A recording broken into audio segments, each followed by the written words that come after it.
हाँ, मैंने बहुत ज़्यादा मेहनत करी थी, बट आई थिंक मेरा वो माइंडसेट नहीं था। रिकमेंडेड स्टूडेंट्स आते हैं तो उनको देख के लगता है कि क्या मैं ये कर सकती हूँ जो ये लोग कर पाए। मैं क्योंकि बहुत ऐसे छोटे से टाउन से आती हूँ जिसको किसी को नाम भी नहीं पता, मैं यहाँ का नाम करूँगी, किसी को नहीं पता कोई बात नहीं, अब पता चलेगा। शिशिर सर में मोटिवेशन सेशन लेने के लिए बच्चों से पर्सनली बात करते थे, जो उसमें टॉपर्स थे उनको फेलिसिटेशन किया था, उनको मेडल्स दिए थे, तो ये सब बहुत मोटिवेटिंग था।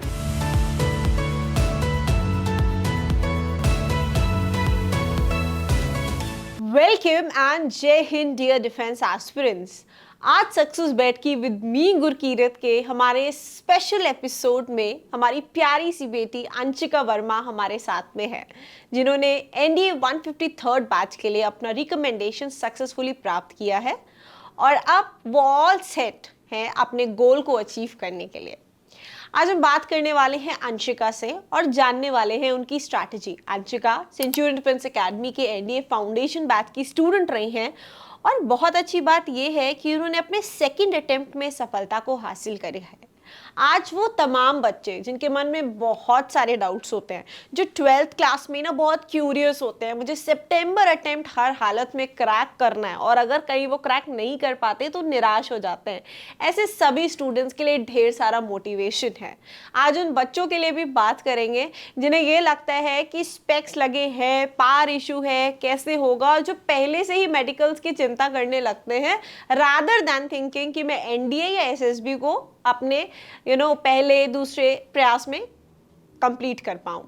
तो आइए वेलकम करते हैं अंशिका को। और बहुत अच्छी बात यह भी है कि इस बार टीम सेंचुरियन ने 9 रिकमेंडेशंस दिए हैं एनडीए 153rd कोर्स के लिए, जो इंडिया में सबसे हाईएस्ट है। तो आज एक प्यारी सी बेटी और आपके साथ में हाजिर है। Welcome Anshika. Thank you ma'am. कैसा लग रहा है, सबसे पहले आप मुझे ये बताओ रिकमेंडेशन पाकर। मैम रिकमेंडेशन जब मिला तो मेरे को पहले तो एक्सपेक्टेड नहीं था, क्योंकि मैं ये सोच के गई थी कि मेरे को बस अपना एसएसबी देना है, अब वो जैसा भी जाए मैं अपना बेस्ट दूंगी। फिर जब हो गया तो it was very very unexpected, but now coming back here again this is very different. मतलब मेरे को पिछली साल मैं अप्रैल में आई थी एडमिशन कराने के लिए, बहुत सारे सपने लेके के, और सब कुछ बहुत नया था। मैं पहली बार घर से बाहर रह रही थी हॉस्टल में, और बहुत सारे नए लोग मिल रहे थे, सब कुछ अकेले अकेले मैनेज करना था, क्लासेस जाना आना, हॉस्टल का खाना तो इसीलिए सब कुछ नया था, और अब फिर से वापस आके बहुत अच्छा लग रहा है मेरे को। और मैं आपकी तारीफ करना चाहती हूँ, आप बहुत स्मार्ट लग रही हो और मुझे ऐसे लग रहा है बस एकदम तुरंत रेडी है to join the respective academy.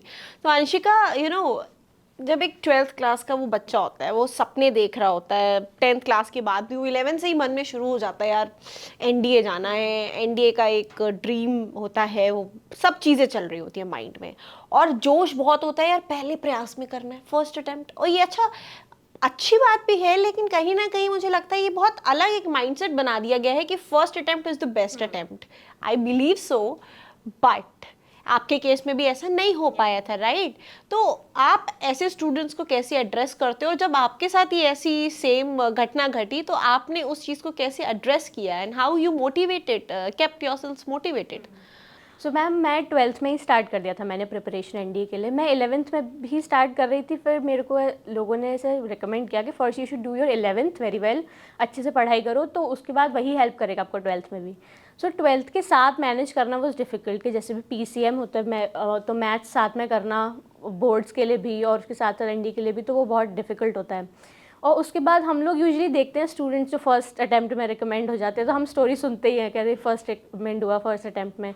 But जब मैं सबसे पहली बार गई थी, हाँ मैंने बहुत ज़्यादा मेहनत करी थी, मैंने प्रिपरेशन अच्छे से करी थी, बट आई थिंक मेरा वो माइंडसेट नहीं था उस टाइम पे। I was feeling very low confidence, क्योंकि यहाँ एसएसबी हम सब लोग साथ में करते हैं, तो हम दूसरे स्टूडेंट्स को देखते हैं जो पहले भी एसएसबी दे के आए हुए हैं, रिकमेंडेड स्टूडेंट्स आते हैं, तो उनको देख के लगता है कि क्या मैं ये कर सकती हूँ जो ये लोग कर पाए हैं।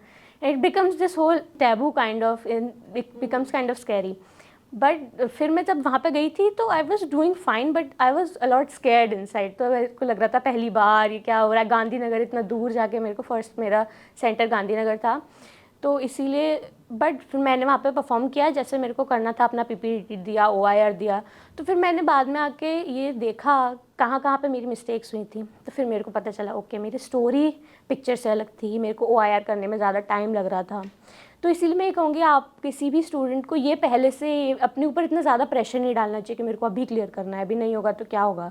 और जैसे मैं 12th में थी तो मेरे को ये भी था अब मैं एनडी अपना क्लियर करना पड़ेगा, मेरे को एसएसबी, फिर मेरे बोर्ड्स भी हैं तो मुझे उसके लिए पढ़ना है। बट ऐसा था कि अगर एक बार ही क्लियर हो जाएगा तो मैं बोर्ड्स आराम से दे सकती हूँ। पर इतना प्रेशर मैंने बिल्ड कर लिया था खुद के ऊपर कि फिर वो बहुत डॉन्टिंग हो गया था। But after it happened I got screened out, then I realise this is nothing, this is not a problem, I can do this. Then I gave many exams and I gave my boards. I also gave my CUET exam to get a college, and I was simultaneously preparing for SSB and I gave my written ND exam again. तो दोबारा से start किया, it was not a problem कि written तो already prepare था ही, मैंने written तो बहुत अच्छे से प्रिपेयर कर लिया था क्योंकि उसमें था कि कुछ चीज़ें ही तुम्हें पढ़नी है और वही होके कंप्लीट हो जाता है। और फिर ऑलरेडी पढ़ाई कर रहे थे बोर्ड्स के लिए भी, तो इट वाज प्रिपेयर्ड। फिर मैंने सोचा एसएसबी जो मैंने पढ़ा था मैंने फिर से रिवाइज़ करना स्टार्ट किया। अपने जो पहले नोट्स मैंने बनाए हुए थे, मैंने रीडिंग अपनी कांस्टेंट करी। फिर मैंने अपना रूटीन बनाया, सुबह 6 बजे से उठ के वर्कआउट करना, पढ़ाई करना, पूरा डे मैंने प्लान किया मेरे को कब क्या क्या करना है। और उसके बाद बस एक माइंडसेट ज़्यादा इंपॉर्टेंट है आपका रेदर देन आपकी तैयारी कैसी है। वहाँ पे अगर आप कॉन्फिडेंस रखोगे ना खुद पे, जितना आपने किया है जो किया है बस उस पर कॉन्फिडेंस रखो, it will all go smoothly. That is so बहुत अच्छा आपने समझाया। तो ऐसे में सिंपल है ना कि अभी उम्र ही क्या है, अगर हम इसको एक जस्ट में डालें तो प्रेशर जो आप माइंड पे बिल्ड कर लेते हैं ना वो इस उम्र में नहीं करना है। At the same time I understand कि एनडीए के जो अटेम्प्ट्स हैं वो लिमिटेड हैं, बट देन सिंपल है यार, जो हमारा नेक्स्ट अटेम्प्ट है इन एनी केस अगर आप प्रीवियस नहीं दे पा रहे हो तो उसमें 110 दो और अपनी पूरी शिद्दत लगा दो, है ना। ऐसे में let's move on to the another aspect, घर से बाहर आना और कोचिंग प्लस हॉस्टल लाइफ का जो एक एक्सपीरियंस होता है वो एक बात डिफरेंट है। और जब आप 10th तक 11th तक अपने मम्मी पापा के अंडर पे रहते हैं, फॉलोड बाय दैट सब काम मिल रहा है, हमें सिर्फ स्कूल जाना है, बैग उठाना है, पढ़ाई करनी है, this is the only thing they expect from us.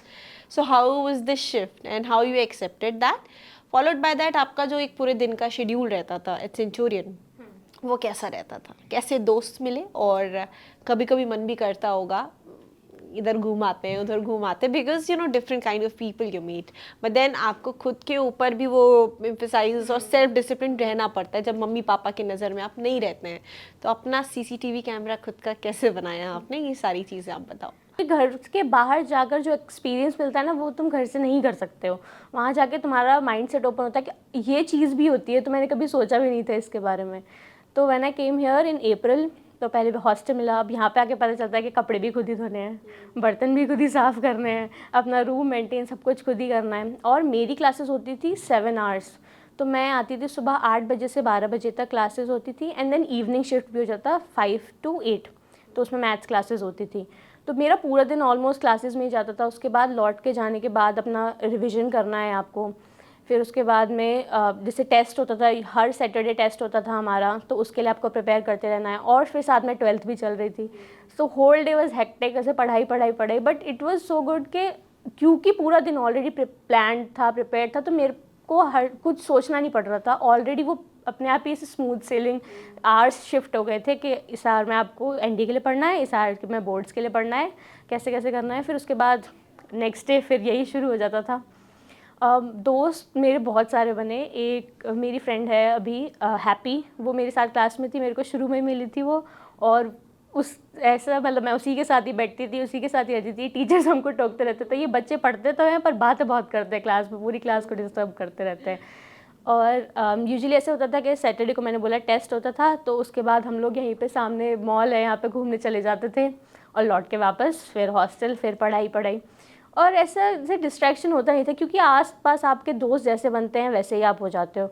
तो जो स्टूडेंट्स सारे जैसे थे, क्योंकि सभी बहुत ज़्यादा से मेहनती थे और टीचर हमको ऑलरेडी मोटिवेट करते रहते थे, और ऑलरेडी पढ़ाई इतनी सारी थी तो सोचने का मौका ही नहीं मिलता था कि कहीं जाना है या नहीं जाना है। फिर वापस हॉस्टल चले जाते थे, वापस पढ़ना चालू। घर से आके फिर पेरेंट्स की याद तो आती है सभी को, तो हम यही सोचते रहते थे कि कभी घर पे क्या हो रहा होगा, अभी मेरा भाई क्या कर रहा होगा, अभी मेरे मम्मी पापा क्या कर रहे होंगे। और वो मंथली आते थे, एक दिन के लिए मिल के थोड़ी देर के लिए फिर चले जाते थे। लेकिन यहाँ पे मेरे को ऐसा नहीं लगा कि मैं घर से अलग थी, क्योंकि सारे स्टूडेंट्स, हॉस्टल के बैचमेट्स और सब लोगों ने इतना ध्यान रखा, तो मेरे को इतना फील नहीं हुआ और बहुत अच्छा लगा। That is good. अच्छा, एक और चीज़ है जिसके बारे में बात करना चाहती हूँ, टीचर्स के बारे में, स्पेशली द रिटन फैकल्टी, क्योंकि जब तक आप उस फेस में होते हो तो सबसे ज़्यादा आप इंटरेक्ट उन्हीं से कर रहे होते हो, राइट? फिर एक एसएसबी का फेस आता है जब टोटली जो पैनल है वो शिफ्ट हो जाता है, एंड देन आपको ऑफिसर्स मिलते हैं एंड दी सब्जेक्ट एक्सपर्ट्स मिलते हैं। तो रिटन की प्रेपरेशन के दौरान टीचर्स के साथ में जो बॉन्डिंग रहती है, plus the teachers at Centurion, वो उनका क्या फीडबैक आप दोगे और वो कैसे आपको हेल्प करते हैं और कितना इन डीप जाते हैं, उसके बारे में भी बताओ आप।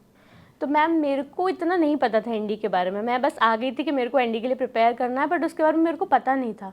तब यहाँ पे मैं आई तब मैंने देखा टीचर्स कितना सीरियस हैं एक्चुअली इसको लेकर, और how they are managing it. क्योंकि हम तो ऐसे एग्ज़ाम समझ लेते हैं बस एक के देना है, but they made us realise कि this is a lifestyle, this is your entire life that you are putting forward. तो वो मेरे को यहाँ पे आके समझ में आया। टीचर्स धीरे धीरे मिलना स्टार्ट हुआ और मैं ऐसे अच्छा परफॉर्म करती थी क्लास में, फर्स्ट सेकंड थर्ड से टॉप रैंकर्स में ही रहती थी। तो टीचर से धीरे धीरे दोस्ती हो गई थी, और टीचर्स इतना इंटरैक्टिव होते हैं, वो ऐसे तुम्हारी छोटी छोटी बातों को नोटिस करते रहते हैं, तुम्हें पता भी नहीं चलता, तो ऐसे फ्रेंड जैसे ही बन जाते हैं बिल्कुल। When teachers like notice you it becomes very motivating. तो ऐसा लगता है कि ये मेरे पे भरोसा कर रहे हैं तो मेरे को भी करना चाहिए, शायद मेरे अंदर कुछ है कि मैं ये कर सकती हूँ। तो और क्लास तो वैसे भी बहुत इंटरेक्टिव, सारे स्टूडेंट्स टीचर के बीच में हमको ऐसा लगता नहीं था कि क्लास चल रही है, ऐसा लगता था कि बस हम सीखते जा रहे हैं, बट डिसिप्लिन भी बहुत था उसके साथ साथ में। तो it was very fun experience. That is, चलिए अब बात करते हैं जब रिटन एग्जाम आप क्वालिफाई कर लेते हैं, जब फॉलोड बाय दैट अभी जो स्टूडेंट्स हैं करेंटली, वो भी बोर्ड्स वाला भी सिनेरियो चल रहा है और अप्रैल टारगेट भी लग रहा है, तो अगर हम मैथ्स की बात करें और जीएटी की बात करें, क्या एक स्पेसिफिक स्ट्रैटेजी है जो वो अपना सकते हैं सो दैट उनका रिटन एग्जामिनेशन अच्छे से क्वालिफाई हो जाए? और अभी आप ट्रेंड्स देख रहे हो कि जो आपका कट ऑफ है डे बाय डे वो रिड्यूस हो रहा है, reason being the difficulty of the question paper level as well. तो ऐसे में अभी रेफरल्स कैसे लेने चाहिए? बिकॉज अर्लियर क्या होता है, वो 10 ईयर्स के प्रीवियस ईयर क्वेश्चंस लगा रहे हैं, अब भाई वो देख रहे हैं कट ऑफ डाउन है तो हम इतना ही जो पोर्शन है 2-3 साल के क्वेश्चंस को रेफर करें, रीस्ट्रैटेजाइज करें, तो what you would like to suggest them? So specifically written का ये है कि आपको बहुत स्पेसिफिक चीज़ें ही पढ़नी है, क्योंकि सिलेबस ऑलरेडी बहुत ज़्यादा वास्ट है और बहुत सारी चीज़ें आ जाती हैं हमारे। फिर हम करंट अफेयर्स में भी बहुत ज़्यादा टेंशन लेने लगते हैं कि करंट अफेयर्स में से क्या आएगा तो हम कैसे पढ़ेंगे, तो उसकी प्रॉब्लम होने लगती है। और मैथ्स अब जैसे आपने बोला कि कट ऑफ नीचे होती जा रही है, और अप्रैल वाला एग्ज़ाम जो था जो मैंने दिया था वो काफ़ी ज़्यादा हाई लेवल उसकी डिफ़िकल्टी आई थी, और कट ऑफ उसकी 291 गई है। तो उसमें ये था कि बहुत जेई लेवल के क्वेश्चन आ रहे थे। तो अब ये करना है कि हमको स्पेसिफिक चैप्टर्स जिसके इजी क्वेश्चंस होते हैं, मैट्रिक्स डिटर्मिनेंट हो गया, 3D वेक्टर हो गया, कोनिक सेक्शन है, इस सब से क्वेश्चन ज़्यादा आते हैं और ये इजी होता है कि तुम फॉर्मूलेज अच्छे से अगर समझ लेते हो कैसे क्वेश्चन टैकल करना है तो बहुत ईजी हो जाता है। फिर लोग कैलकुलस सेक्शन से बहुत ज़्यादा डरने लगते हैं कि ये इतना बड़ा पोर्शन है, इसको हम कैसे कंप्लीट करेंगे। तो उसमें भी ऐसा है कि बहुत सारे क्वेश्चन होते हैं कि उसमें तुम्हें बहुत ज़्यादा नहीं लगाना पड़ता, और जैसे कि टाइम बहुत कम होता है एग्ज़ाम देने के लिए, तो शॉर्ट ट्रिक्स होती हैं। तो ये करना पड़ेगा हमको कि चैप्टर्स कौन से ज़्यादा आते हैं, जिसके क्वेश्चन ज़्यादा आते हैं और जो फ्रीक्वेंटली पूछे जा रहे हैं वैसे करना चाहिए। और लास्ट में एक आप क्वेश्चन जो आपने देखे कि प्रीवियस पेपर में ज़्यादा आ रहे हैं उनको पहले टिक करके रख लो, और लास्ट में हमको वही सॉल्व करने चाहिए। और जितना प्रैक्टिस करोगे उतना तो है ही। जीएटी में जैसे बहुत सारे सब्जेक्ट है, बट आपको फोकस करना चाहिए जो आपका स्ट्रांग है। और फिज़िक्स केमिस्ट्री अगर पीसीएम स्टूडेंट्स हैं तो वो तो रहता ही है, तो उसका लेवल इजी ही होता है। और ज्योग्राफी सिविक्स अगर आप थोड़ा भी बढ़ा लोगे, थोड़ा सा भी उसको एक्स्ट्रा कर लोगे तो काफ़ी एरिया कवर हो जाता है। इंग्लिश इंपॉर्टेंट होती है, इंग्लिश का 50 क्वेश्चंस आते हैं, बहुत मेजर पोर्शन होता है। तो उसके लिए मैंने तो ऐसे ही प्रिपेयर किया था कि मैं इंग्लिश कंटेंट बहुत कंज्यूम करती थी, और फिर उसमें सॉन्ग, मूवीज़, बुक्स, तो उसमें आप समझ जाते हो कि सेंटेंस कैसे फ्रेम होते हैं, क्या कैसे कैसे आप बोल सकते हो, क्या फ्लो होता है। तो उससे ही बहुत सारे आपके क्वेश्चंस करेक्ट हो जाते हैं, रहते हैं आप पूरा ग्रामर पढ़ो, पूरा सारे रूल्स फॉलो करो। तो मैं यही सजेस्ट करूँगी कि थोड़ा इंग्लिश कंटेंट ज़्यादा कंज्यूम करोगे तो ईजी रहेगा आप। अगर आप एनडीए एग्जाम की तैयारी, कुछ बच्चे 12th पास करने की बात करते हैं, कुछ 11th क्लास से शुरू करने लगते हैं, ठीक है, फाउंडेशन बैच में, और आपने भी कैरियर डिसीजन अर्ली ले लिया कि मैं अपनी स्कूल में रहते रहते ही इस चीज़ को प्रिपेयर करूँ, तो क्या एज मिलता है अगर आप फाउंडेशन बैचेस ज्वाइन कर लेते हो आपके एनडीए एग्जाम में? आपको पर्सनली क्या लगा? एज ये था कि आपको पहले ही बहुत ज़्यादा एक्सपोजर मिल जाता है। जैसे अभी 11th में कोई स्टूडेंट है तो उसको और देखने को एक्सपोजर ज़्यादा मिल जाता है कि कैसे कैसे क्वेश्चंस आते हैं, मैं क्या क्या ऑलरेडी स्ट्रेटेजाइज कर सकता हूँ, किस चीज़ पे मुझे फोकस करना चाहिए। जैसे मुझे नहीं पता था कि पहले न्यूज़पेपर रीडिंग करनी चाहिए या बुक्स रीड करनी चाहिए, मेरे को नहीं पता था ये सब। फिर मैंने वो एसएसबी में आके तब स्टार्ट किया, बट आपको ये ऑलरेडी पता चल जाता है देखकर दूसरों को, तो आप ऑलरेडी वो स्टार्ट कर सकते हो, तो उससे आपको हेड स्टार्ट मिल जाता है एक। तो और आप ज़्यादा से ज़्यादा फोकस कर सकते हो कि किस टाइप की चीज़ें आपको ज़्यादा पेपर में मिलेंगी या एसएसबी में मिलेंगी, जैसे आप और स्टूडेंट्स को सुनते हो। क्योंकि मैं यहाँ पे आई थी तब इतने सारे ऑफिसर्स आते रहते थे बीच बीच में मिलने के लिए, अपनी वो स्टोरी सुनाते थे उन्होंने कैसे किया। तो इसीलिए फाउंडेशन बैच अगर आप ज्वाइन करते हो तो वो एक्सपोजर एक्स्ट्रा मिलता है, रेदर देन वो आप खुद घर पर रह के या बाद में प्रिपेयर करते हो उससे। सोशल मीडिया आज की डेट में ना पूल ऑफ नॉलेज है ना, और कई बार क्या होता है कि हम अपने जो डिसीजंस होते हैं वो इन्फ्लुएंस करके देखते हैं, इन्फ्लुएंस होते हैं और ले लेते हैं। अच्छा, जब हम बात करते हैं ये, क्योंकि आप स्टूडेंट रहे यहाँ के और आपने इतना समय बिताया, एक क्लैरिटी है व्यूअर्स को मुझे देनी है, तो मुझे लगता है कि you can best tell about this when it comes to the genuineness of selections. हम बताते हैं, अभी मैंने बताया कि हमने 9 रिकमेंडेशंस दिए गर्ल्स के, 40+ रिकमेंडेशंस हमारे इंडिया 153rd बैच के थे, हमारा इतनी % रिजल्ट है। हम हर एक चीज़ बहुत खुल्लम खुल्ला और बहुत ही ऑनेस्ट तरीके से रिप्रेजेंट करते हैं। As a student what you have felt, आपने भी सोशल मीडिया प्लेटफॉर्म पे हमें देखा होगा, तब आपने ज्वाइन किया, तो क्या जो हम दिखाते हैं वो हम हैं सोशल मीडिया पे और ओरिजिनल लाइफ में? आप इसके बारे में बहुत जेन्युइनली बताइएगा टू द स्टूडेंट्स। हाँ, so let me tell you, मेरे को भी यही लगता था, जैसे सब लोग बोलते हैं कि फेक रिकमेंडेशंस देते हैं, ऐसे बहुत ज़्यादा रूमर्स होते हैं। मैं आपको बता सकती हूँ, जितने भी स्टूडेंट्स की आपने वीडियोस देखी है, मैं उन सबसे पर्सनली मिल रखी हूँ। परिणति गौर दीदी थी, वो मेरे साथ पिछली बार एसएसबी में थी। अनुष्का और साक्षी जो रिकमेंड हुए वो मेरे साथ एसएसबी बैच में थे। इतने सारे स्टूडेंट्स, साक्षी दीदी आई थी पिछली बार, वो मेरे सामने गई थी। मतलब इतने सारे स्टूडेंट्स आप सब जो देखते हैं ना, वो हम रियल लाइफ में उनका फेलिसिटेशन हमारे सामने होता है, उनको हमने अपने साथ पढ़ते हुए देखा है। आस्था पाठक थी, वो मेरे साथ सीट पर बैठती थी एसएसबी वाले बैच में, और वो प्रगति बैच में थी, तो मैं उनसे ऑलरेडी बात करती थी। तो it is all very genuine. And all the students, I have met them personally, I know them, and all the students that come, they have studied from here and that's why they are recommending it. आप coaching के बारे में वो इसीलिए बता रहे क्योंकि उन्होंने करी है और उन्हें पता है कि कैसे कैसे होता है और क्या क्या हुआ था। Thank you for clearing this. Now coming on to the SSB वाला पार्ट है ना, पहले अटेम्प्ट में भी बड़ा जोश होता है और सेकंड अटेम्प्ट में तो मुझे लगता है वो डबल जोश होता है, इस बार तो जस्ट किल इट है ना, मुझे करना ही करना है। तो फाइनली यू रिपोर्टेड, और पहला वो जो माइंड में चीज़ें चल रही होती हैं, यू सी मैनी कैंडिडेट्स ना, तो सबके डिफरेंट बैकग्राउंड्स होते हैं और वेल प्रिपेयर्ड होते हैं, ऐसा कुछ पर्सनालिटी बड़ी डोमिनेटिंग होती है, तो लगता है यार इसका तो हो जाएगा, सम एक्ट स्मार्ट, सारी चीज़ें। तो the very first day of the screening and OIR and PPNDT, how was your performance, कैसा लग रहा था? और यहाँ पे भी प्रैक्टिस करके ही गए होगे, तो कितना रिलेशन लगा और कितना कंफर्ट लगा आपको डिलीवर करने में अपने आप को उधर? तो मैं आपको कंपेयर करके बताती हूँ। तो मैंने PPDT और स्क्रीनिंग वाला पार्ट तो 2 बार किया। तो अब की बार जैसे हम लोग गए थे तो पहले ही उन्होंने स्टूडेंट्स को, बारिश हो रही थी बहुत तेज़, तो पहले ही उन्होंने स्टूडेंट्स को से शेड के नीचे सबको खड़ा करा हुआ था। सब ऐसे नर्वस एनर्जी थी पूरे में। तो उन्होंने हमारे डॉक्यूमेंटेशन चेक करी, फिर उसके बाद हमको भेजा अंदर कॉन्फ्रेंस हॉल में। अब वो कॉन्फ्रेंस हॉल बहुत ज़्यादा बड़ा था, बिल्कुल थिएटर हॉल जैसा था देहरादून में। तो पहले उन्होंने हमको ब्रीफिंग दी कि कैसे कैसे आपका PPDT होगा, आपको पिक्चर दिखाई जाएगी, OIR होगा।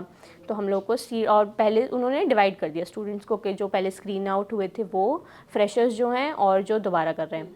तो फिर हम लोग बैठे और हमें पिक्चर दिखाया गया। तो this was all very usual, यहाँ पे तो मैं प्रैक्टिस करते ही रहते थे हम लोग, तो ये तो ऐसे नॉर्मल लग रहा था हमको कि ठीक है ये तो किया हुआ है। उन्होंने पिक्चर दिखाया, तो सबसे पहले सोचना स्टार्ट किया मैंने तुरंत लिखना चालू नहीं किया, पहले मैंने देखा। और अब की बार वाली पिक्चर मेरे को रिलेटिवली ईजी थी, वो पता चल रहा था, और ऐसी पिक्चर्स हम लोग कर चुके हैं। तो मैंने स्टोरी अपनी लिखी। तो हमको एक पिक्चर ऐसी थी, उसमें रेस्क्यू ऑपरेशन था, एक हेलीकॉप्टर जा रहा था ऊपर से और काफ़ी सारे लोग थे और डॉग था, और वो हेलीकॉप्टर से कोई रस्सी से उतर रहा था। तो ज़्यादातर स्टूडेंट्स ने मिलिट्री एक्सरसाइज या रेस्क्यू ऑपरेशन पर ही स्टोरी बनाई थी। पिछली बार मेरे साथ क्या हुआ था कि मैं टाइम से कंप्लीट नहीं कर पाई थी अपनी OIR, मेरे कुछ क्वेश्चंस रह गए थे। तो फिर मुझे उससे रियलाइज़ हुआ कि मेरे को अपनी स्पीड बढ़ानी है और मेरे को ज़्यादा से ज़्यादा क्वेश्चन करने हैं। तो इस बार में मैंने टाइम से पहले ही पूरा कंप्लीट कर दिया। तो उसमें मैंने फिर चेक भी कर लिया कि अगर कोई क्वेश्चन गलत तो नहीं है तो मैं उसको करेक्ट कर सकती हूँ, क्योंकि इसमें नेगेटिव मार्किंग होती नहीं है। तो वो हमारा कंप्लीट हो गया। तो उसके बाद मेरे को अब की बार काफ़ी कॉन्फिडेंस था कि मैंने अब की बार अच्छे से किया है। फिर उन्होंने हमको लेके गए वो अंदर, उन्होंने बिठाया, सबको ग्रुप वाइज डिवाइड किया। फिर हमने अपनी अपनी स्टोरी दी सबने। अब यहाँ पे भी यही था, हम देख रहे थे बाकी स्टूडेंट्स कुछ ओवर मतलब सबको ओवर टॉक करने लगते हैं या बोलने का मौका नहीं देते हैं। तो आप अपनी स्टोरी आराम से सुनाओ, अपनी जब आपकी बारी है तब बोलो, फिर उसके बाद में जब ग्रुप डिस्कशन होता है तो उनको बोल लेने दो आराम से, जिसको जो बोलना है। थोड़ी देर बाद सबके आइडियाज़ ख़त्म हो जाते हैं, फिर आप अपनी स्टोरी ऐड ऑन करो और पिक्चर डिस्क्राइब करो कि कैसे कैसे पिक्चर में क्या क्या हो रहा है। तो ये करोगे तो उसके बाद वो भी अच्छे से हो गया था, सब कुछ टाई अप हमने कर लिया था।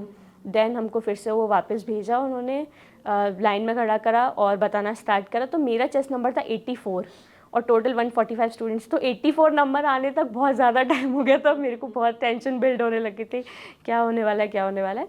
बट फिर उन्होंने बोला 84, then we got in. And then उसके बाद में हम लोगों को फिर से अब डॉक्यूमेंटेशन चेक के लिए बुलाया। अब मेरे को पता नहीं था कि डॉक्यूमेंटेशन चेक वगैरह में इतना टाइम लगता है। उन्होंने काफ़ी देर बिठा के रखा, सारे डॉक्यूमेंट्स चेक करे, फिर उसके बाद हमें रूम अलॉट हुए और फिर उसी दिन हमारा साइकोलॉजी टेस्ट हुआ पूरा। अब सारे पिक्चर्स, जैसे हम फीमेल कैंडिडेट्स थे तो उससे ही रिलेटेड थे सारे, फीमेल उसमें मेन कैरेक्टर वही दिख रहा था, तो मैं उससे ही रिलेटेड लिखना होता था। 12 पिक्चर्स कब निकल गई पता नहीं चला। जैसे हम खुद प्रैक्टिस करते हैं तो 3 घंटे लगातार बैठ के करना तो बहुत जैसे डिफ़िकल्ट लगता है, बट वहाँ पे पता ही नहीं चल रहा था टाइम का, चलता चला गया। और जो WAT था वो तो सब कुछ तुम बुक जो है रणनीति बुक जैसे उसमें दिया है वैसे वैसे ही सॉल्व कर लो, बस प्रैक्टिस होना चाहिए टाइम के साथ, कि लिखना वो मुश्किल है। वर्ड्स तो तुम्हें जो बुक में है वही मिलेंगे वहाँ पे सारे के सारे, तो स्पीड अपनी बढ़ा के रखनी है। मैंने 57 करे थे आउट ऑफ 60। एंड देन उसके बाद SRTs same, girl candidates related ही थी वो सारी और वही सिचुएशंस थी जो आप बुक में देखते हो। और भी आपको यूट्यूब पे भी काफ़ी सारे मिल जाते हैं, उनको रेफ़र कर लेंगे तो वैसे ही होते हैं। तो मेरे को इसमें प्रॉब्लम हो रही थी जब मैं प्रैक्टिस कर रही थी, तो टाइम मिल रहा 30 मिनट्स का और मेरे 35 36 ऐसे ही हो पाते थे। तो जब फिर मैंने प्रैक्टिस करी बढ़ाई तो फिर मेरे 45 हो गए थे वहाँ पे कंप्लीट SRTs। वही था कि स्मॉल लिखना, छोटा लिखने से ज़्यादा ओवर एक्सप्लेन नहीं करना है उसको और फटाफट आगे बढ़ते चले जाना है।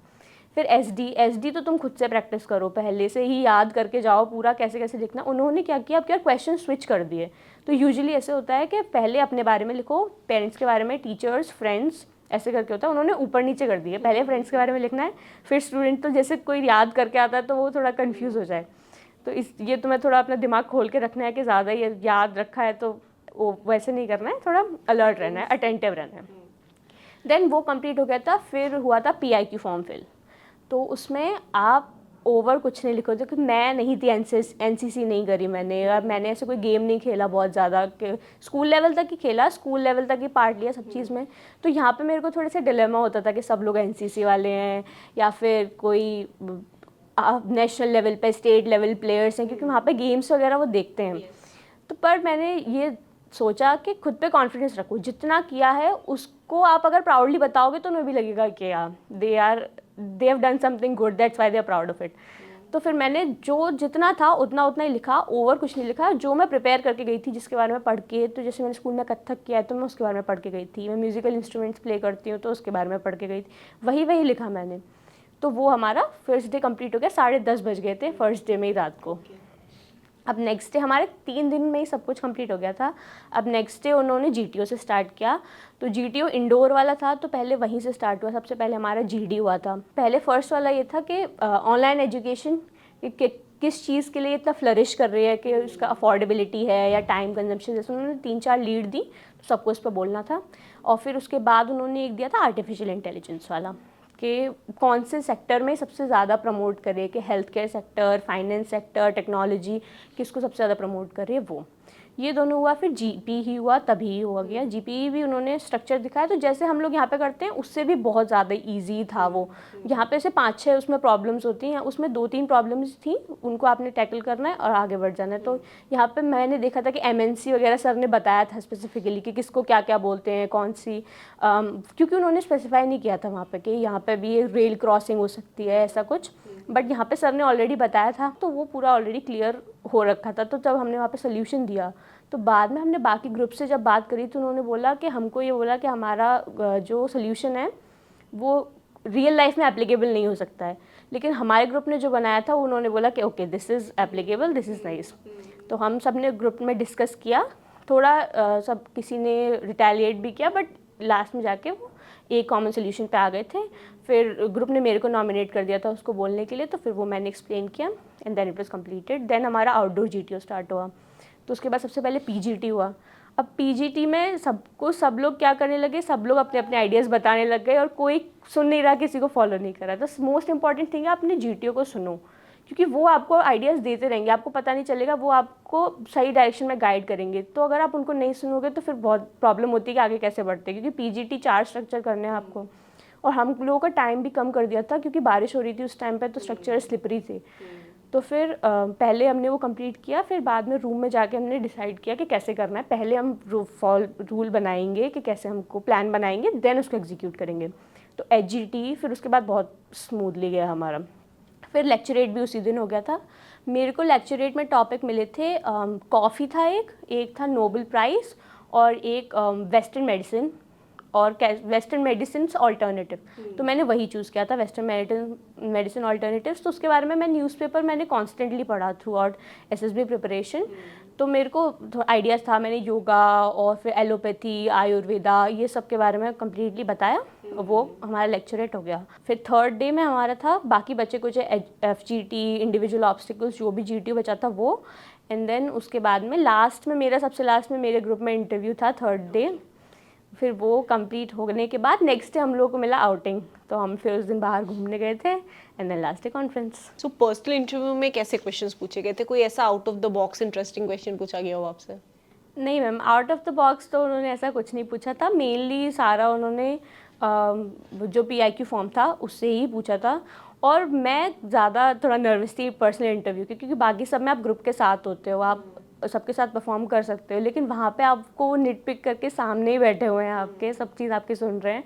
तो उसके लिए मैं थोड़ा नर्वस थी, तो मैंने बहुत ज़्यादा ही प्रिपेयर किया था उसके लिए। सारे क्वेश्चंस जो सोच सकती थी मैं कि मेरे पीआईक्यू फॉर्म से वो क्या पूछ सकते हैं, मैंने वो खुद पहले ही प्रिपेयर कर रहे थे।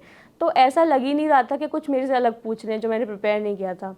एक क्वेश्चन था जब मैंने यहाँ पे इंटरव्यू दिया था, तो सर ने मेरे को पूछा कि आपके पापा कहाँ कहाँ पे पोस्टेड थे, क्योंकि वो एक्स एयरफोर्स से रिटायर्ड हैं। तो तब मेरे को नहीं पता था, तो फिर वो मैंने उनसे पूछ के पहले लिख के याद कर लिया था। तो मेरे को उन्होंने वहाँ पे पूछा, तो मैंने सारी उनकी पोस्टिंग्स तभी की तभी बता दी थी। मेरे को ये वाला तो मेरे को पता था ऑलरेडी, पूछ सकते हैं। तो ऐसा कुछ अलग से नहीं पूछा था उन्होंने। और जैसे हम लोग बहुत डरते रहते हैं कि करंट अफेयर्स में क्या पूछ सकते हैं या फिर उससे ओपिनियंस, उन्होंने ऐसे बोला कि आप अपना एक नेशनल और एक इंटरनेशनल न्यूज़ बता दो। तो उसमें आपको ऐसे नहीं कि बस न्यूज़ बतानी है, आपको उस पर अपना ओपिनियन भी देना है कि what do you think is right in this and what do you think is wrong and how can we improve it. तो तुम ऐसा थोड़ा बता दोगे तो फिर वो ज़्यादा आगे क्वेश्चनिंग नहीं करते हैं, सिंपल पूछ के छोड़ देते हैं। मेरे से एक क्वेश्चन पूछा था, व्हाट इज़ योर फियर। वो ऐसे क्वेश्चन कर रहे हैं कि आप कुछ बोल दो गलत तो फिर वो उसको खींचे। तो अब फियर क्या है आपका, और एडवेंचर्स क्या क्या किया आपने, किस चीज़ से डर लगा वहाँ पे जाने के वजह से। मैंने एडवेंचर बताया था कि रिवर राफ्टिंग करी थी मैंने, वैसे डर लगा या नहीं लगा, कैसे किया आपने, कहाँ से कहाँ तक किया था। तो वो ये सब सारी चीज़ें पूछते रहते हैं। सो फियर में क्या बताया आपने? फियर में मैंने बताया था disappointing my parents. That is the fear. Yes, हाँ, दैट इज़ गुड। और उस एज पे और सूटेबिलिटी के हिसाब say that was the perfect answer जो आपने दिया। That is really good. And कितना इंटरव्यूज़, मॉक इंटरव्यूज़ आपने यहाँ अटेम्प्ट किया था सेंचुरियन में? 3 मॉक इंटरव्यूज़ दिए थे। आरपी सर ने एक लिया था, एक शर्मा सर ने, और एक लिया था Basu sir, group captain Basu sir. Basu sir ने लिया था। All right. अच्छा, ड्यूरिंग दी एसएसबी का प्रेपरेशन ऐसे कौन से 3 चीज़ें थी जो आपको लगा यार ये मैंने अपनी पर्सनालिटी के अंदर बहुत ज़्यादा इम्प्रूव किए हैं एंड क्रूशली इन्होंने रोल प्ले किया है मेरे रिकमेंडेशन में, जो भी फीडबैक्स आपको मिले? और अगर वो फीडबैक किसी एक्सपर्ट ने दिया तो काइंडली मेंशन कि क्या दिया था और किस दौरान। यस। तो जैसे हमारी सुबह क्लास होती थी एसएसबी में, तो सर करंट अफेयर पढ़ाते थे, वैभव सर। तो वो यूजुअली कराते थे ग्रुप डिस्कशंस, तो वो मेरे को बुलाते थे। बट मेरे कम्युनिकेशन स्किल उतना अच्छा नहीं था कि मैं ज़्यादातर स्टूडेंट्स जो बोल रहे होते थे या तो मैं उनसे अग्री कर रही होती थी या एक ही टॉपिक, एक ही पॉइंट पे अटकी हुई होती थी। तो मेरे को उन्होंने से बोला अलग से जाके कि आप अपनी कम्युनिकेशन स्किल्स को और बेटर करो, क्योंकि मेरे पास आइडियाज़ थे, बस मेरे को वॉइस करना नहीं आ रहा था उनको।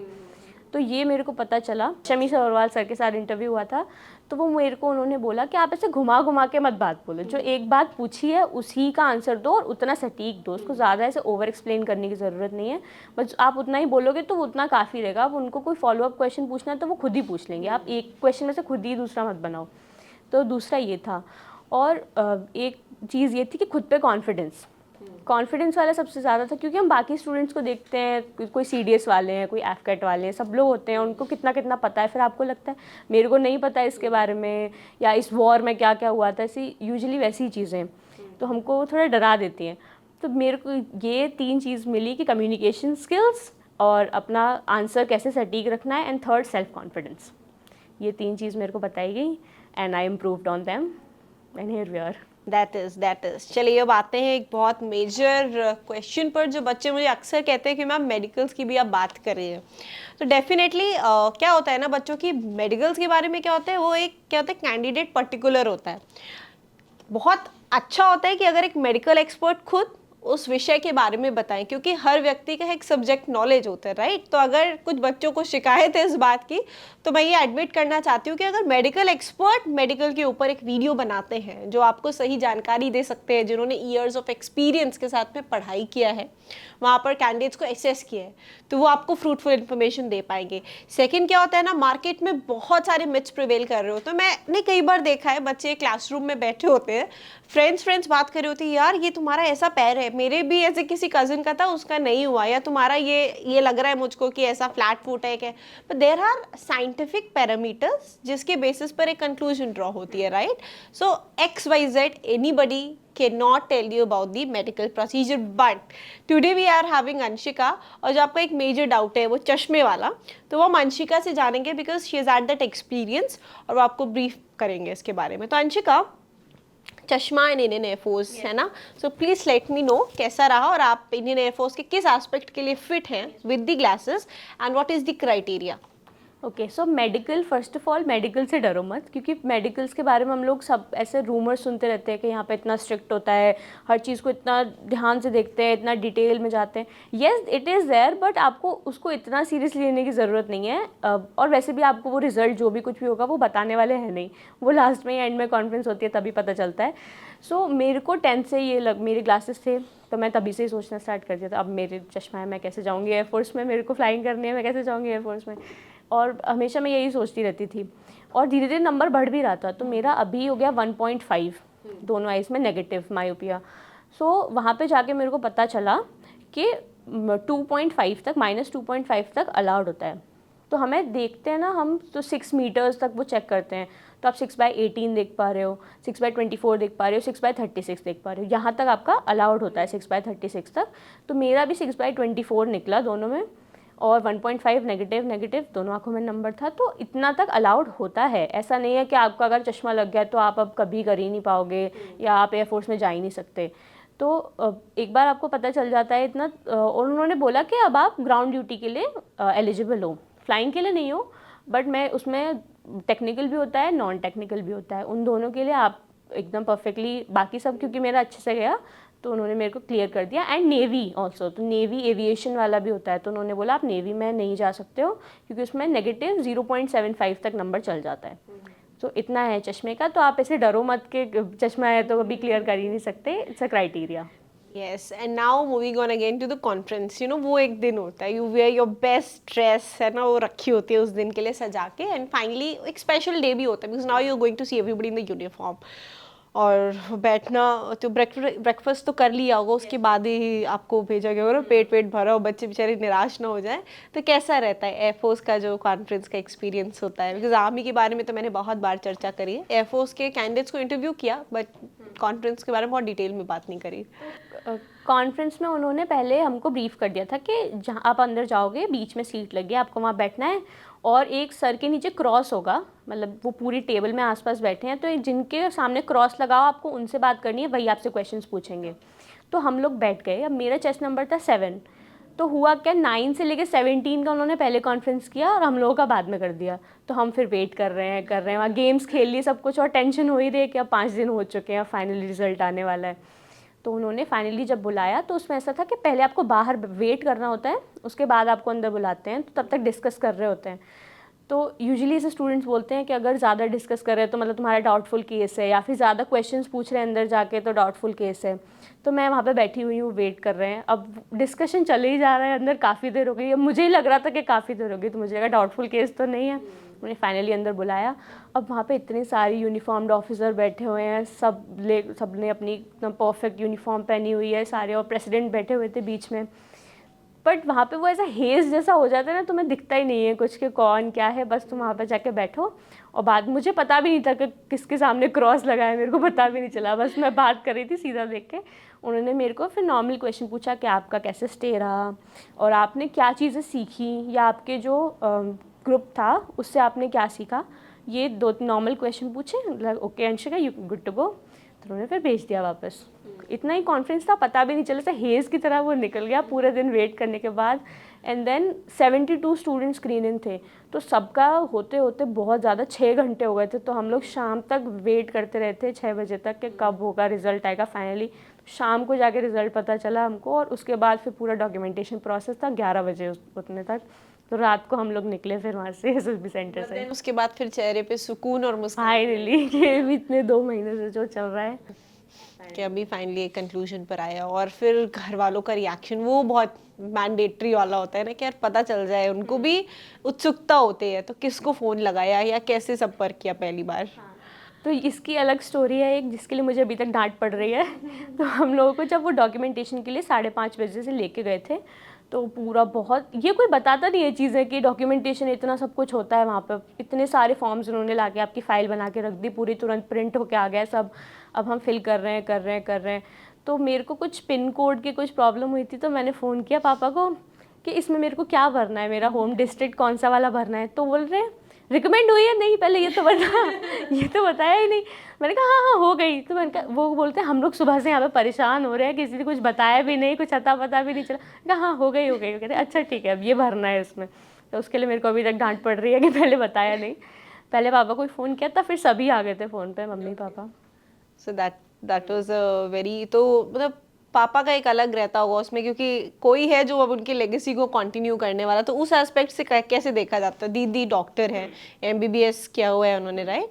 तो भी आप यूनिफॉर्म्ड ऑर्गेनाइजेशन में जा रहे हो, अभी छोटा भाई एक है, तो वो भी फौज में जाना चाहते हैं, उसका अलग एक वो अभी डिसाइड ही कर रहा है, अभी वो आराम से अपना स्कूल जीना चाहता है। 7th स्टैंडर्ड में ही है वो। बट डेफिनेटली जब एल्डर्स जो हैं वो इतना अच्छा कर रहे होते हैं तो एक मोटिवेशन और इंस्पिरेशन का काम करता ही है ना, दैट इज देयर। अच्छा, ऐसे में what message you would like to give to the upcoming aspirants जो इस समय तैयारी कर रहे हैं, what they should ensure in particular जब वो प्रिपरेशन कर रहे होते हैं एनडीए एग्जाम, एनडीए है या किसी भी डिफेंस एग्जाम की? So first of all, the most important thing is be confident in what you are, whatever you have done and not done. Just think about that कि मैंने जितना किया है, मैं जहाँ से आता हूँ वो सबसे अच्छा है। मेरे पेरेंट्स, टीचर्स, स्कूल्स, मैं क्योंकि बहुत ऐसे छोटे से टाउन से आती हूँ जिसको किसी को नाम भी नहीं पता, मैं सादाबाद में रहती हूँ। तो उसका मेरे को नाम करना था। जब मैं एसएसबी के लिए निकली भी थी तब भी मैंने सोचा था कि मैं यहाँ का नाम करूँगी, किसी को नहीं पता कोई बात नहीं, अब पता चलेगा। तो most important thing in be confident. दूसरा है कि आपको टाइम मैनेज करना पड़ेगा, टाइम देना पड़ेगा, क्योंकि सिलेबस बहुत ज़्यादा बड़ा है और प्रायोरिटाइज़ करना पड़ेगा कि किस चीज़ को पहले करना है, किसको बाद में करना है। तो most important thing is analysing कि क्या ज़्यादा आता है, क्या कम आता है। और अगर एक बार आपने वो क्रैक कर लिया ना फॉर्मूला, तो बहुत ईजी हो जाएगा आपके लिए फिर रिटन एग्ज़ाम्स निकालना। एसएसबी में दूसरों को देख के खुद को जज मत करो, दूसरा कैसे कर रहे हैं उनको करने दो, because every student is different. या फिर आप बाकी स्टूडेंट से सुनते हो कि उन्होंने कैसे किया, क्योंकि सबकी पर्सनैलिटी अलग है। अब मैं आपको कुछ बता दूं कि मेरा ऐसे ऐसे था, वो भी अलग रहेगा क्योंकि आपकी सोच अलग है। अब मैं आपको एक WAT का कोई वर्ड भी होगा उसका भी मैं सोल्यूशन दूंगी, तो वो आपकी पर्सनैलिटी से मैच करना चाहिए, मेरी से नहीं। तो सब आपको अपने अपने हिसाब से जो आपको आ रहा है, जितना आ रहा है, आप उतने पे कॉन्फिडेंस रखिए, अपना माइंडसेट अच्छा कीजिए, अच्छी चीज़ों को एक्सप्लोर करिए, बुक्स पढ़िए, अच्छी मूवीज़ देखिए, अच्छे दोस्त बनाइए और अपने आप को एनालाइज करते रहिए कि मैं कैसा हूँ, मैं कैसे सोचती हूँ, मैं क्या करती हूँ और मेरा रिलेशनशिप कैसा है मेरी फैमिली के साथ में, फ्रेंड्स के साथ में, स्कूल के साथ में। आप जितना रेट्रोस्पेक्ट करोगे ना, एसएसबी आपकी उतनी ईजीली उतने से अच्छे से ही हो जाएगी। और एक स्पेशल क्वेश्चन और है रणनीति बुक के बारे में। अभी हाल ही में 2 महीने में हमने 2,500 प्लस कॉपीज सेल कर दिए इंडिया में रणनीति का, और बच्चे बहुत पॉजिटिव हैं। अच्छा, ये अभी हुआ है और आप लोग तो खैर काफ़ी अर्जे से रणनीति बुक का एक्सेस रहा होगा, तो how do you look towards the रणनीति बुक, कितना हेल्पफुल रही? Plus apart from that Shishir sir, है ना, बड़े सारे बच्चों का ये भी डाउट होता है यार सर देहरादून ही में रहते हैं या लखनऊ में नहीं आते, तो व्हाट डू यू थिंक उनका जो टाइम मैनेजमेंट रहता है, not only the SSB classes, जब आप रिटन में भी थे तब भी उनका कितना सपोर्ट आपको दिखता था? प्लस जेन्युइनली क्या है ना, बच्चे को सबसे ज़्यादा डाउट वही रहता है कि कौन से सेंटर में और कैसे रहते हैं, तो लखनऊ सेंटर पे उनका प्रेजेंस आपने कितना कैसे पाया? एक और चीज़ है, अच्छा हम ये कहते हैं जब आप फौज की तैयारी कर रहे होते हैं, नॉट ओनली योर एकेडमिक्स बस पर्सनालिटी प्रोफाइल है जो आपके पीआईक्यू का एक इंपॉर्टेंट पार्ट होता है, उसके ऊपर भी एम्फेसाइज करना ज़रूरी है। तो at Sincere Defence Academy time to time आपने देखा होगा एक्टिविटीज़ कंडक्ट होती हैं, be it your annual functions, greenathons की जैसे मैराथन्स होती हैं, या छोटे छोटे एक्टिविटीज़ हैं, चाहे हमने पुलिस के टाइप के साथ में करे हैं, या चाहे न्यूज़ एक्सपोज के थ्रू करे हैं, या डिफेंस एक्सपोज में बच्चों को ले जाना। अभी पिछले साल एक और मिलिट्री का कैंप लगा हुआ था, आई डोंट नो आप थे तब नहीं थे, but definitely we do some things ताकि उनका अवेयरनेस बढ़े।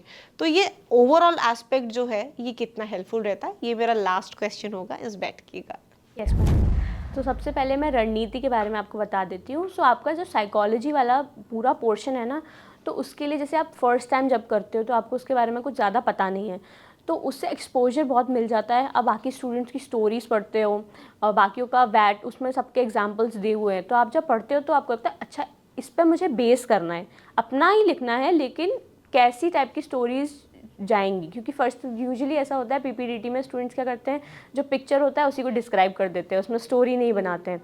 तो जब आप उनको पढ़ते हो तो देख के पता चलता है okay this I have to move this story along, ये पिक्चर में जो हो रहा है उसके आगे भी मेरे को लेके जाना है, स्टोरी जैसे बनानी है। फिर उसके बाद में साइकोलॉजी एसआरटी वैट, तो आप उसको ही कर लो, काफ़ी बार करो, जितने उसमें बहुत सारे सेट्स हैं, और सारा ओआईआर वाला पोर्शन भी, इसमें तो बहुत डिफिकल्ट क्वेश्चंस होते हैं, वहाँ पे बहुत इजी आते हैं, आप एक बार ये कर लोगे तो उसमें तो बहुत ही ईजी लगता है। और उसके बाद में सारा उसमें टाइम का कैसे कौन से कितने कितने टाइम के लिए कौन सा टेस्ट है, तो वो बुक में बहुत ईजीली एक्सप्लेन किया हुआ है और वो बहुत अच्छे से समझ में आ जाता है। अब दूसरा है शिशिर सर, पहले रिटन बैचेस में ही आते रहते थे, बीच बीच में मोटिवेशनल सेशन लेने के लिए, बच्चों से पर्सनली बात करते थे। फिर उसके बाद ऐसा भी हुआ था कि 2 मंथ हो गए थे यहाँ पर पढ़ते हुए, तो उन्होंने पहले के हर वीक जैसे टेस्ट होता है, तो जो उसमें टॉपर्स थे उनको फेलिसिटेशन किया था, उनको मेडल्स दिए थे, तो ये सब बहुत मोटिवेटिंग था। सर बीच बीच में आते रहते थे हमसे बात करने के लिए, और भी ऑफिसर्स आते थे तो सर उनके साथ भी आते थे हमको उनके बारे में बताने के लिए। और एक आदर्श भैया थे, वो आए थे हम लोगों से बात करने के लिए, वो टीएस एंट्री में अब उन लेफ्टिनेंट बन गए, तो उससे पहले उनका लास्ट सेमेस्टर जब चल रहा था तब आए थे वो। एंड देन अब सर देहरादून में रहते हैं, या फिर बट ऐसा नहीं है कि सर यहाँ पे आपका फोकस चला जाएगा, यहाँ पे सर का फोकस नहीं है।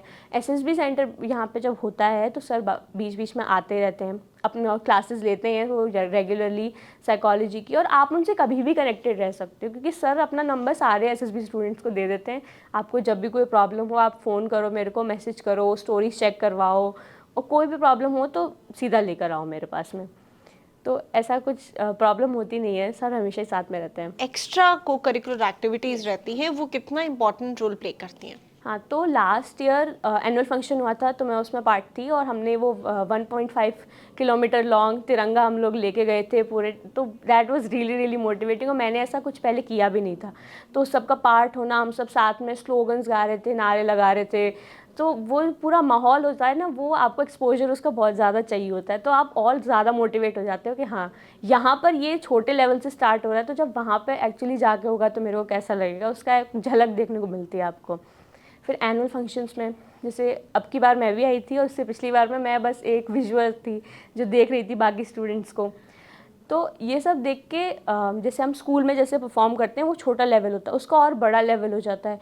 अब यहाँ पे AK चतुर्वेदी सर भी आते हैं, तो वो उनसे बात करने के बाद वो ऐसा लगा मेरे को कि सर इतने ओल्ड हैं लेकिन वो हमारे साथ के वो सारे मीम्स, सारे social media references, movie references, वो ऐसे बात करते तो मैं लगेगा ही नहीं कि तुम्हारे साथ के नहीं है वो। तो जो एक्सपोजर मिलता है बाकी स्टूडेंट्स को, और सिर्फ यहाँ पे जो नहीं है, फिर हम यूट्यूब पे सोशल मीडिया पे भी उसको देखते हैं, तो वो हमारे दिमाग पर और ज़्यादा इम्पैक्ट डालता है कि how we can do better and we can be a part of this. तो जो एक स्टोरी और जर्नी होती है ना, from a bencher to the limelight में आने की, उसका एक अपना मज़ा है। एंड डियर स्टूडेंट्स, आपने आज देखा कि अनुष्का ने उसको कितने अच्छे से स्टोरी टेलिंग के फॉर्म में आप सबको अपनी पूरी जर्नी को नरेट किया।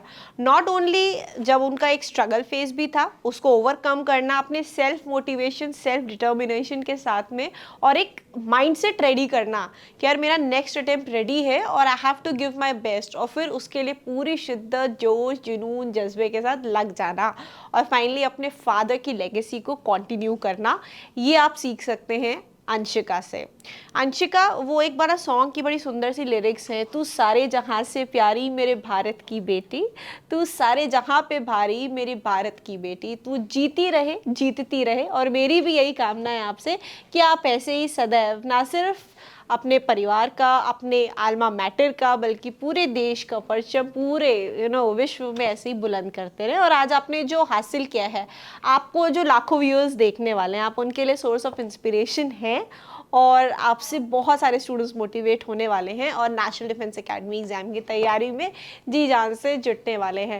एंड डेफिनेटली ये ना सिर्फ ऐसा नहीं है कि आज एक सक्सेस बेट की थी, मैंने इंटरव्यू लिया, मैंने अंशिका से बात करी, मैंने आपको सेंचुरियन के बारे में बहुत अच्छा बताया, हमने इसके बारे में सुना, या हमने अंशिका की एक जर्नी देखी कि अंशिका ने कितनी मेहनत करी। इससे भी बड़ा जो रोल जिन्होंने प्ले किया है ना, वो इनके माता पिता है। क्योंकि जो मदर फादर की, फैमिली की, ग्रैंड पेरेंट्स की, अंकल आंटी कजिन, सबकी जो एक अपब्रिंगिंग होती है, एक फैमिली का जो एक एनवायरनमेंट होता है, जो शुरू से हमें नरिशमेंट मिल रही होती है, वो ज़्यादा इम्पॉर्टेंट रोल प्ले करता है किसी भी इंस्टीट्यूट से। तो मैं उनको भी सबको कॉन्ग्रेचुलेट करना चाहती हूँ जिन्होंने आपके इतना सुंदर आपको बनाने में और इतने अच्छे संस्कार दिए, जिसकी वजह से आज आप यहाँ पर हैं। Thank you so much for joining in, and thank you so much viewers for joining in. And इसी के साथ में फिर मिलूंगी एक और प्यारे से सक्सेस बेट की के एपिसोड में। तब तक के लिए इस एपिसोड को देखिए और डेफिनेटली मुझे बताइए कमेंट सेक्शन में एक चीज़ जो आपने आज की इस बेट की शो से टेक लिया है। Thank you so much for joining in. नमस्कार एंड जय हिंद।